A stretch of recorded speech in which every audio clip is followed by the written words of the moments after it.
আসসালামু আলাইকুম বন্ধুরা, আপনারা সবাই কেমন আছেন? আমি ভালো আছি। আজকে নতুন একটা রেসিপি নিয়ে এসেছি ব্রেকফাস্টের এবং নাস্তা দুটোরই জন্য। আজকে নিয়ে এসেছি ওটসের পেনকেক। আমরা ওটসের অমলেট এর আগে রেসিপিতে শেয়ার করেছিলাম। এবারে রেসিপি নিয়ে এসেছি ওটস দিয়ে পেনকেক। এটা বাচ্চারা খেতে খুবই ভালোবাসবে এবং বড়দেরও খুবই ভালো লাগবে। তো আজকে ওটসের পেনকেক বানানোর জন্য আমি নিয়ে নিয়েছি 1 বাটি ওটস, একটা ডিম, দুটো কলা আর 1 চামচ গুড় নিয়েছি আমি। আপনারা গুড়ের পরিবর্তে চিনি ব্যবহার করতে পারেন। আর একটা এলাচ থেতো করে নিয়েছি। আর এখানে লাগবে আমাদের একটু পরিমাণে দুধ। এবার আমি ওটসটাকে গুঁড়ো করে নেব। ওটসে গুঁড়ো করে নেওয়ার জন্য একটা মিক্সার জার নিয়েছি। এই মিক্সিং জারে ওটসটাকে দিয়ে আমি এবার গুঁড়ো করে নেব। আমি ওটসটা গুঁড়ো করে নিয়েছি এভাবে। এবার এই ওটসের মধ্যে এই কলা দুটো আমি দিয়ে দেবো। আর যে আমার গুড়টা নিয়েছি, গুড় ডিম সব একসঙ্গে দিয়ে মিক্সিং জারে একটা পেস্ট বানিয়ে নেব। এইভাবে আমি সব দিয়ে নিয়েছি, কলা, ডিম এবং ওটসের গুঁড়োটা। এটাতে অল্প অল্প করে দুধ মিশিয়ে একটা ঘন মিশ্রণ বানিয়ে নিতে হবে। এটা আবার আমি বানিয়ে নিয়ে আসি। আমি মিক্স করে নিয়ে চলে এসেছি। এই যে এরকম একটা মিশ্রণ তৈরি হয়েছে, একটু ঘন হয়েছে। এর সঙ্গে আমি কিছুটা দুধ অ্যাড করব। দুধ অ্যাড করে পাতলা করে নেব। মিশ্রণটা আরও পাতলা করতে হবে। এখানে অনেকটা ঘন হয়ে গেছে।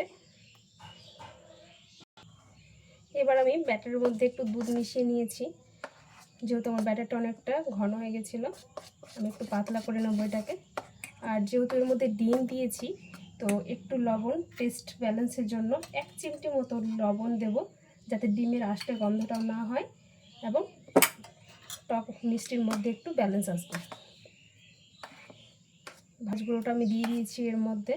আর হালকা একটু পরিমাণে দারচিনি পাউডার যদি থাকে, এটা অপশনাল, আপনারা চাইলে দিতেও পারেন, না চাইলে নাও দিতে পারেন। তো আমি একটু হালকা দারচিনি পাউডার অ্যাড করব, 1 চিমটি পরিমাণে। এটাতে টেস্টটা অনেকটা ভালো লাগে। ব্যাটারটা আমার রেডি হয়ে গেছে।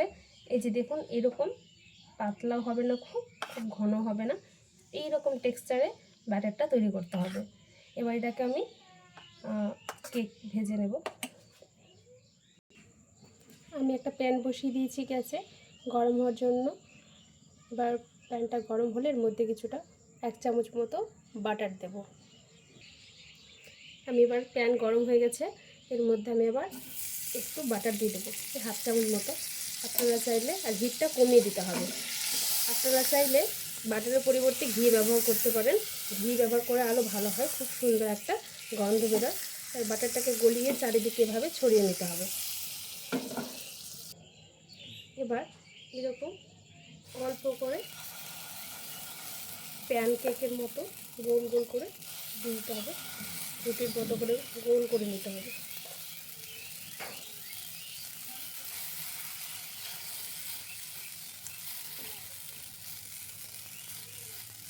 হিটটা কমিয়ে রাখতে হবে, হিট বাড়িয়ে রাখা যাবে না, না হলে কিন্তু নিচের দিকটা লেগে যাবে এবং উপরের দিক থেকে কাঁচা কাঁচা থেকে যাবে।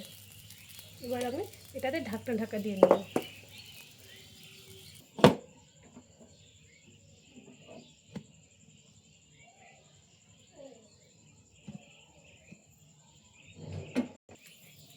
এবার 10 মিনিট পর ঢাকনা তুলে দিলাম। এই যে দেখুন, এরকম হয়ে গেছে। এটাকে হালকাভাবে তুলে দেখে নেব যে নিচটা হয়েছে কিনা।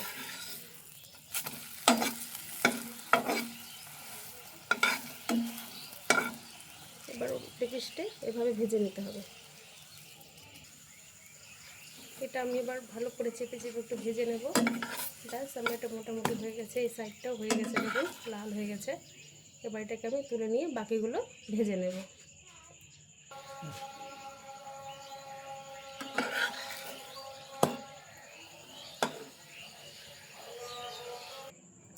এই যে বন্ধুরা দেখুন, আমাদের প্যানকেক রেডি হয়ে গেছে।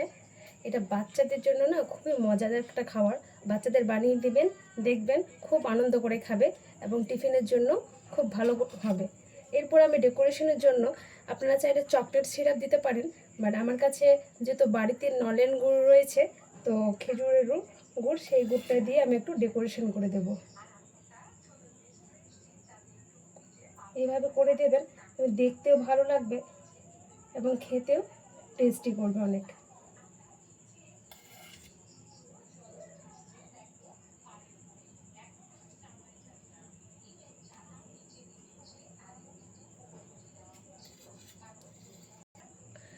তো আজকের ভিডিও এই পর্যন্তই। পরবর্তী আবার নতুন কোনো ভিডিও নিয়ে আসবো। সবাই ভালো থাকবেন, সুস্থ থাকবেন। আর রেসিপিটি কেমন লেগেছে অবশ্যই লাইক কমেন্ট করে জানাবেন। ধন্যবাদ।